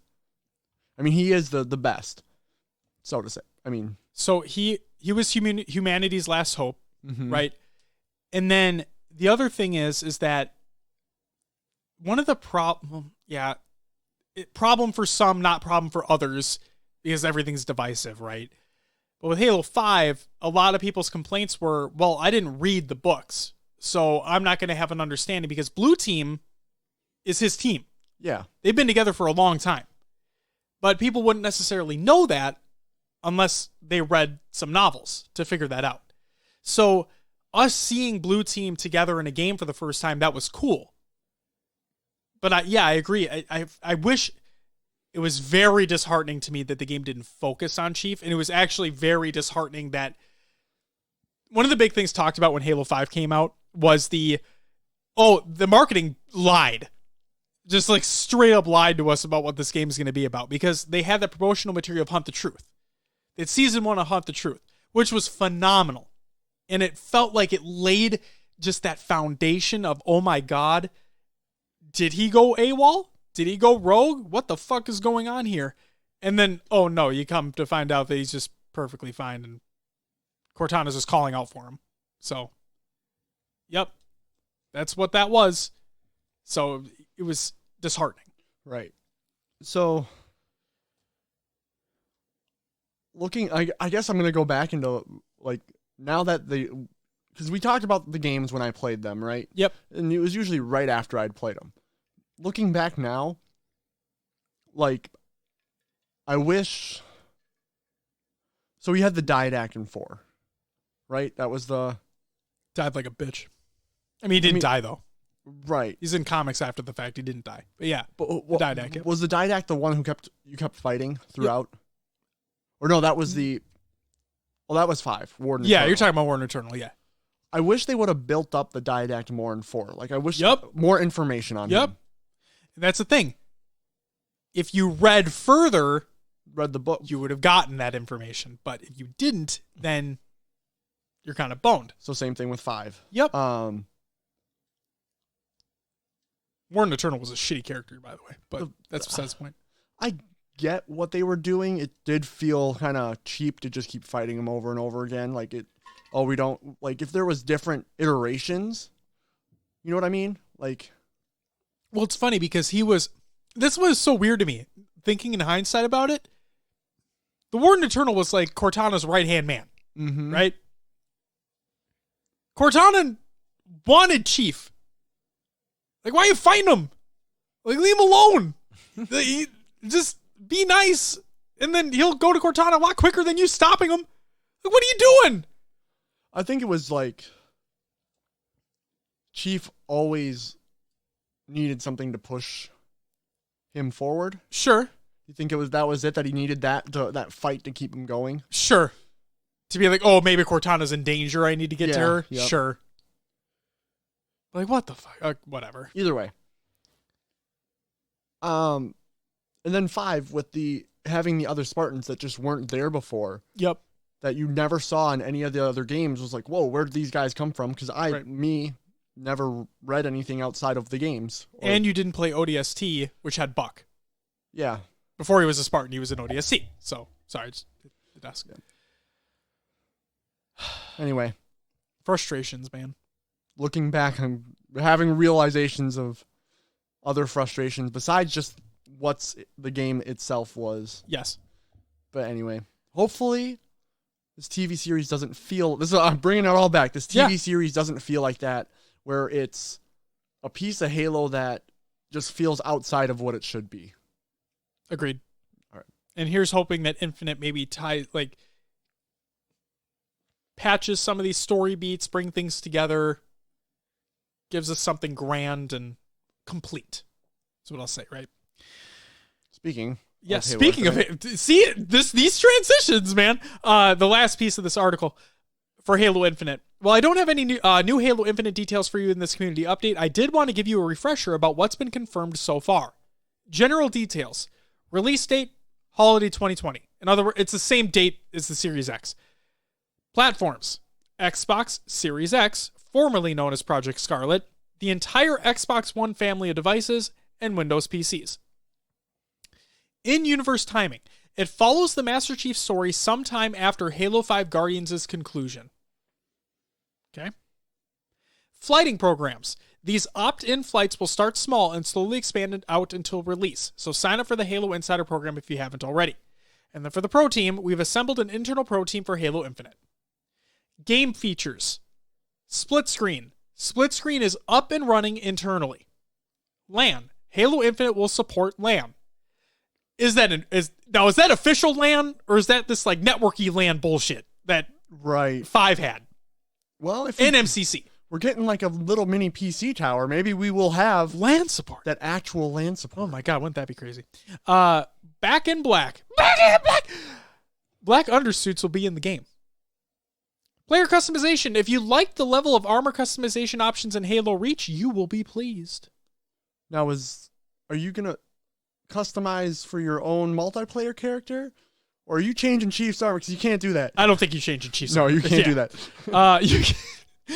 Will is adamant that you cannot do that. If the option's there, just don't touch it. No one should be doing Will that. is going to go into the game files and make it so that option's locked for everybody. Yeah. You cannot alter Master Chief's armor. I'm gonna go take a hacking class right now. I'll be back, guys. SR-152. Players who hit SR-152 in Halo 5 Guardians will receive a token of appreciation in Halo Infinite. Hashtag Road to 152 lives on. Not for me. No, Maybe for Beth, though. she's going at it. I think she hit 151. It's a lot of Or XP. 150. Yeah, I think she hit 151. Yes, it's a lot of XP. There's a lot of XP. Well, right now, double XP. It's true. The arena. I don't know if it's out anymore, though.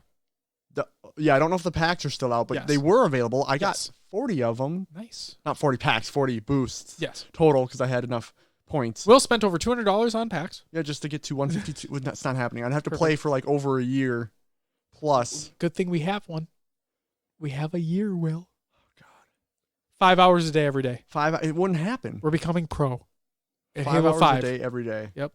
I don't know how long I don't know how long it actually is. I mean, it's like 10 matches a day plus.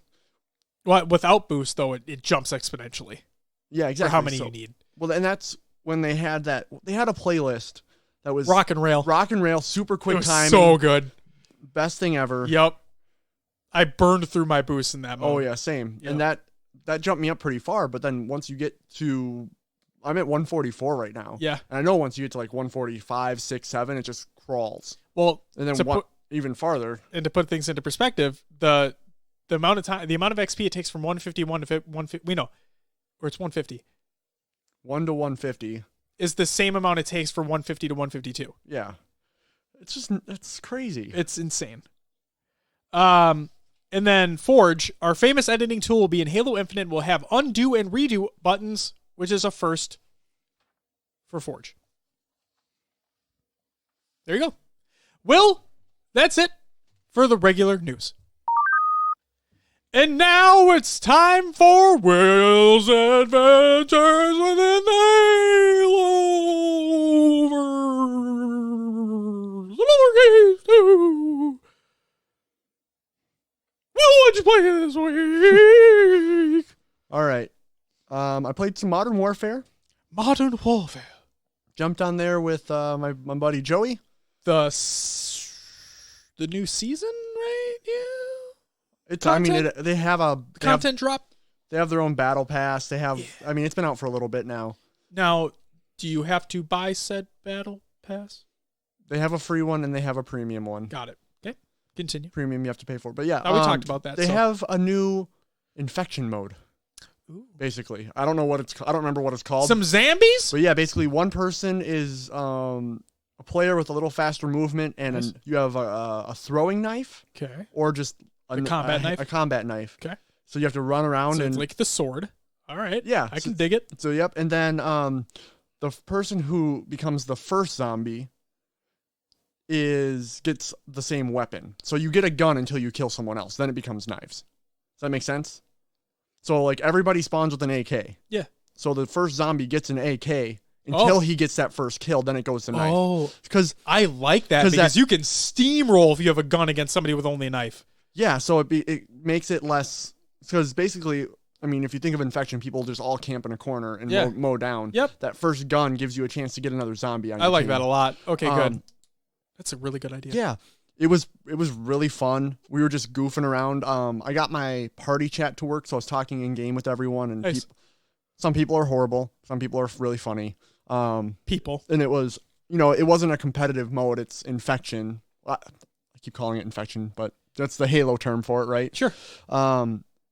Yeah, the zombies won most of the time.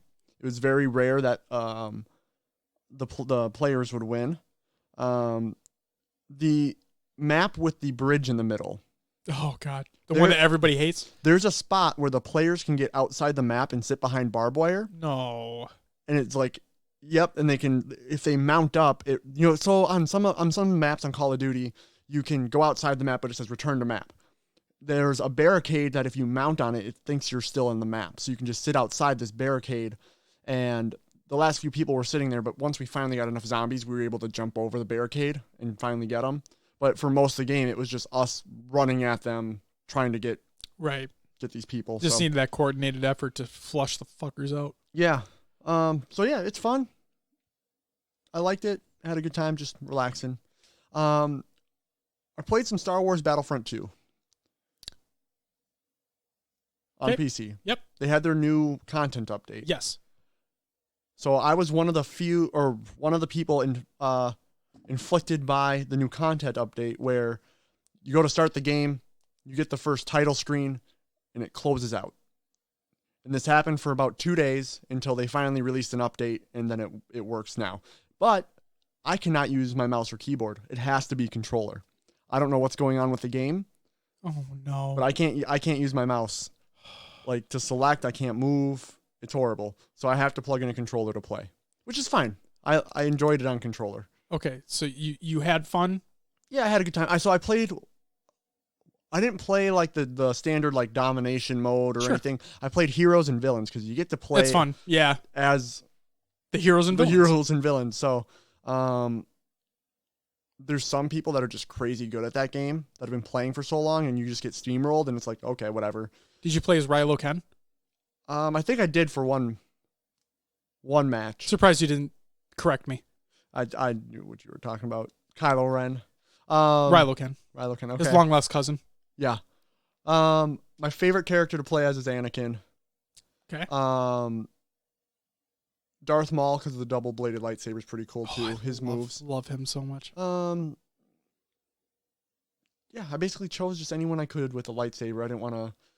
I mean, if you want the blasty blasts? No, because if you do have someone with a blaster, you have to hang pretty far back. You can't get like in the battle. Yeah. And I found what works the best is not just going head to head against someone. Wait until they're engaged with someone else and then come in. Yep. Third team it. Third party. Yep. And then if someone does have a gun or a blaster, just rush them because. What are they going to do? Yeah. If you just zip zap zippity bop around them. So Maul's move is like a spinning. Yeah. Freaking you fly at them. It's amazing. Yeah, that was really fun to use. Besides Star Wars, I did play some H5. Okay. Obviously double XP, and I jumped into the Holiday Fiesta playlist. On the snowy maps. Yeah. So it's either Slayer or Oddball most of the time. Yeah, Slayer or Oddball. Oddball Super Fiesta. Yeah. Okay. I made is it Empire? I think was the map. It was Oddball, and the rest of my team died, and they were spawning in blue. Okay. And I was in red corner with the rest of the team rushing me. I played the ball. Like it was the game was like 120, or I think it only goes to 100. It's like a shorter time. Oh, sure, frame. Makes sense. So I think it was like 80 to 80. Like we were really close, and we taken the lead.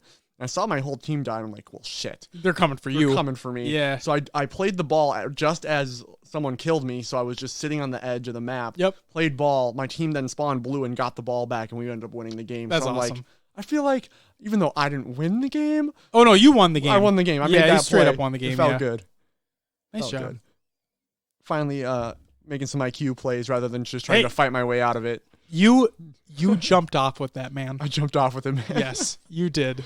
So yeah, no, it's I'm enjoying the Holiday Fiesta. It's not like there are, again, you can say people are crazy good at it with all those different weapons, and it does come down sometimes to what weapon you get. I hate spawning with a needler and a plasma pistol constantly. That happens. Like I don't know what in their algorithm. Apparently their reach weighting was apparently equal for maps. Yeah. No, it wasn't. But like, I don't think a single player in Fiesta should ever spawn with because there's been a few times where I've gotten a needler and a plasma pistol like a few times in a row. So they should just take those weapons out of the pool. Not out of the pool necessarily, but maybe you get one needler and then a bigger power weapon like a beam rifle, or one rocket and one pistol, whatever. Or it two be. rockets, because that's what I see people spawn with too. Yep, 2 rockets. Yeah. I know I get it. It's completely random, but it just feels like when you get screwed hard. You do. You really do. All right. That's all I remember playing this week. I don't think I jumped into anything else. Okay. What about you? What did you play? Well, I told you I was gonna download Battlefront 2. Now that the patch is out, I will definitely download Battlefront 2 now. And since I only play with controller, not a bad deal for me.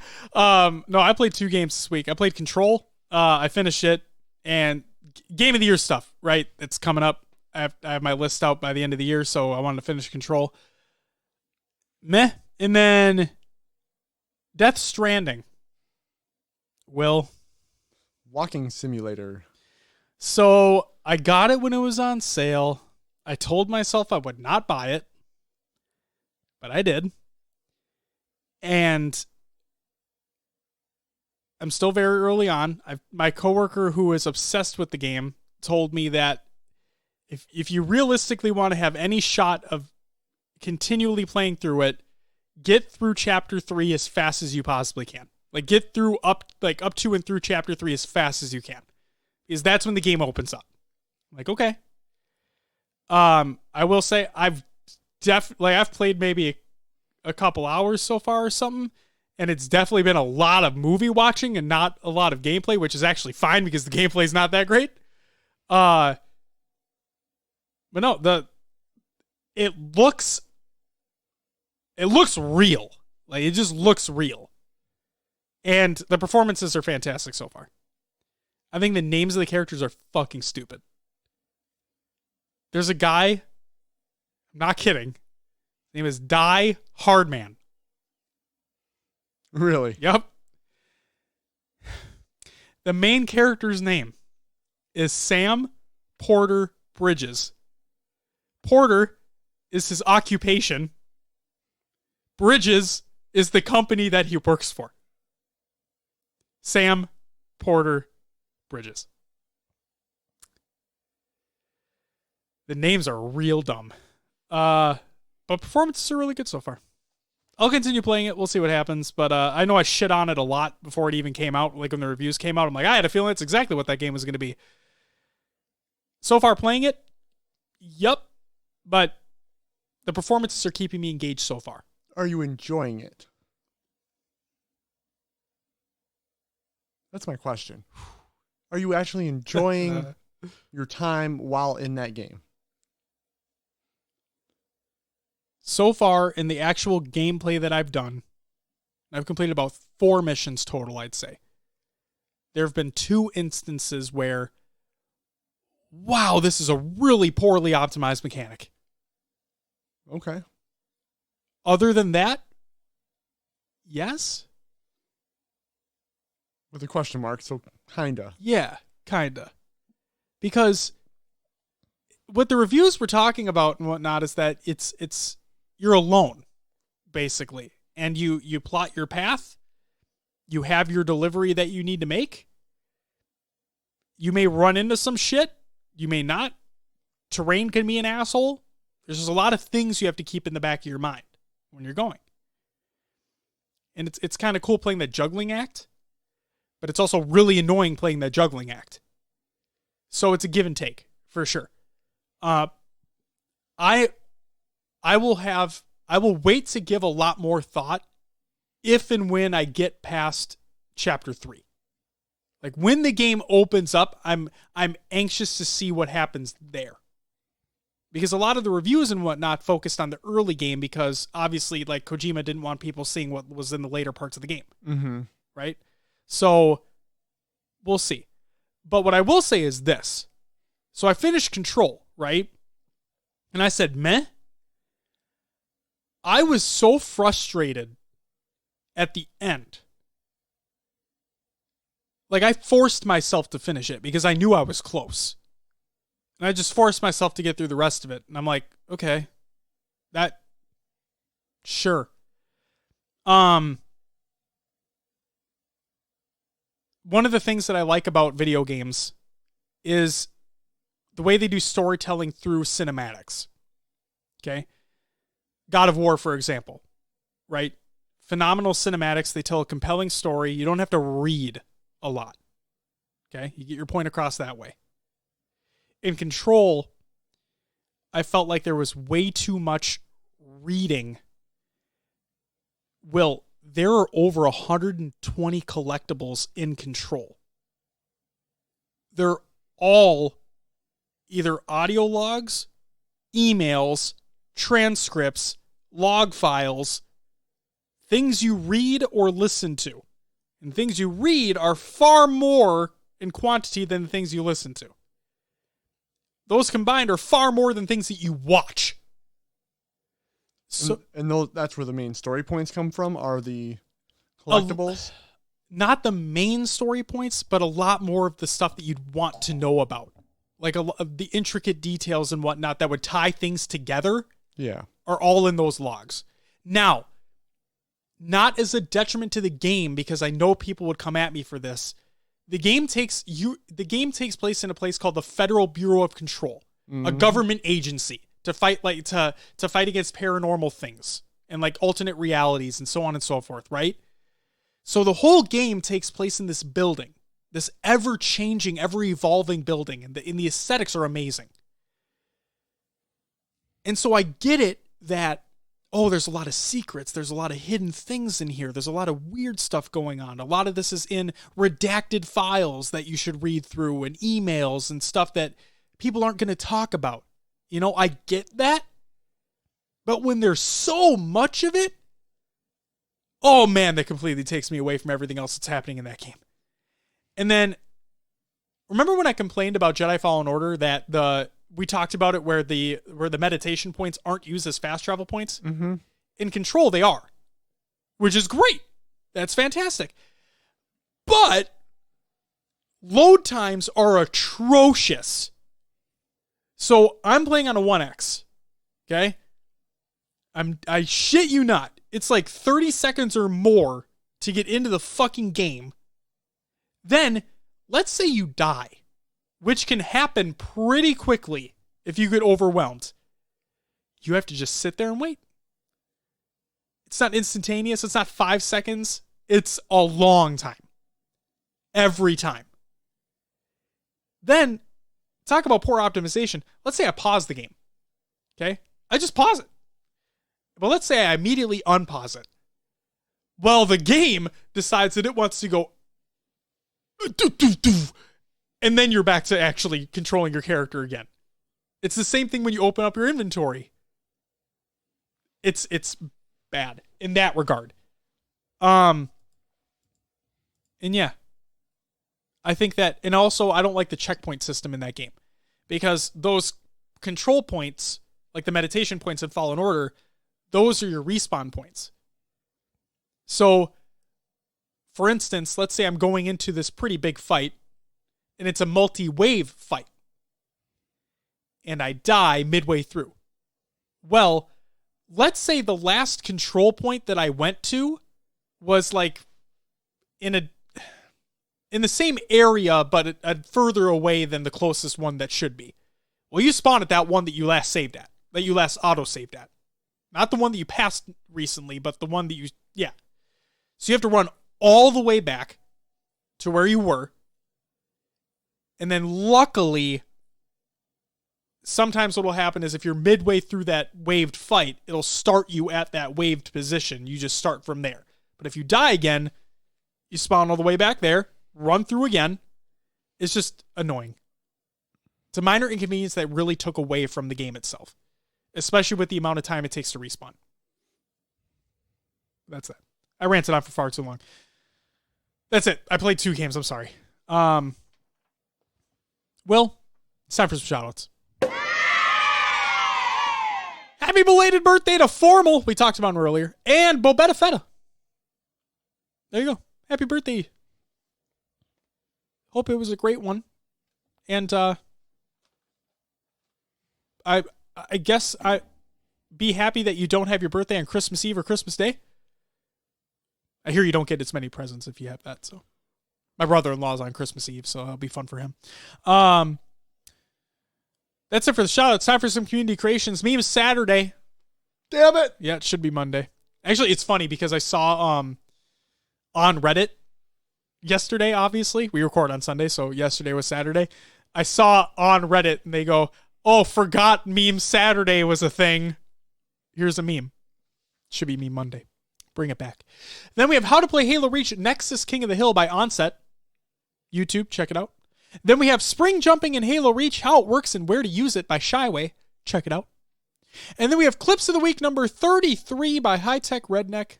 The link will be included, along with all the other links, will be included in the Google Doc of the show notes of the show. Will, that's all I got. I'm ready for Christmas, my dude. It's going to be great. It'll be on a Wednesday. It's like that Spider-Man meme. It's Wednesday, my dudes. Ah! You seen that meme? I don't know if I have. Oh, God, no, I just look like a fucking idiot right there in front of you. Oh, well. You should we'll look it up. You might laugh. I hope you laugh. Otherwise, like I said, I'll look like an idiot. Hey, Will, plug the show. You can find us on your favorite podcast services. Just search for HCS Pro Talk. We are on iTunes, Google Play, Podbean, Stitcher, Spotify, and others as well. You can join the Discord, join the community discussion. Link will be provided in the Google Doc or the show notes of the show. We have our Xbox Club and Spartan Company. Search for HCS Pro Talk on your Xbox device. And you can also follow us or find us on Twitter, Instagram, Facebook, YouTube, Mixer, Twitch, and Esportspedia. Josh, what do we have on our next episode? I'm so glad you asked, Will. On the next episode of HCS Pro Talk, we have the HCS Pro Talk Media All-Star Bracket or HPTCASB for short matchup number 8 results. It's McWin going up against Lethal. And the HCS Pro Talk Community All-Star Bracket or HPTCASB for short matchup number 9 discussion. It's our first quarterfinal matchup. Royal 2 going up against Frosty. Ooh. The two teammates. One went to Call of Duty. The other one's still fucking dominating in Halo. Oh boy, it's gonna be a discussion.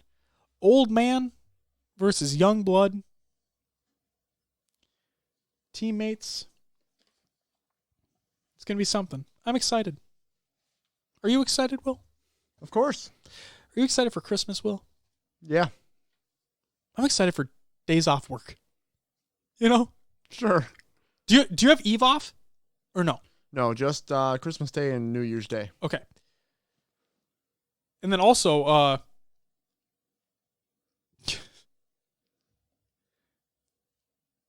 I move a week from tomorrow.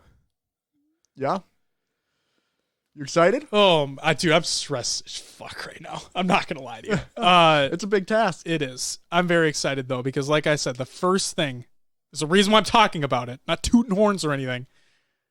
But the reason why I'm so excited is because as soon as it happens, as soon as we're in, Will's coming over. We're getting to work on that podcast setup. We're designing Or the studio setup, yeah. Yep. We're designing it, ordering stuff. It's going to be great. Can't wait.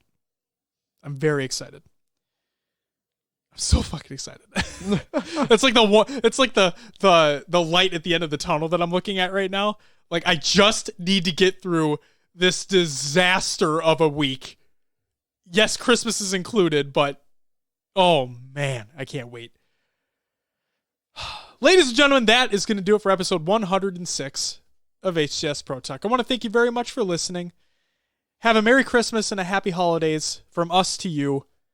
And we'll see you next week. We'll probably talk about some more Halo, and I'll probably talk about how much I hate Death Stranding. That's going to do it. We'll talk to you next week. But until then, bye-bye!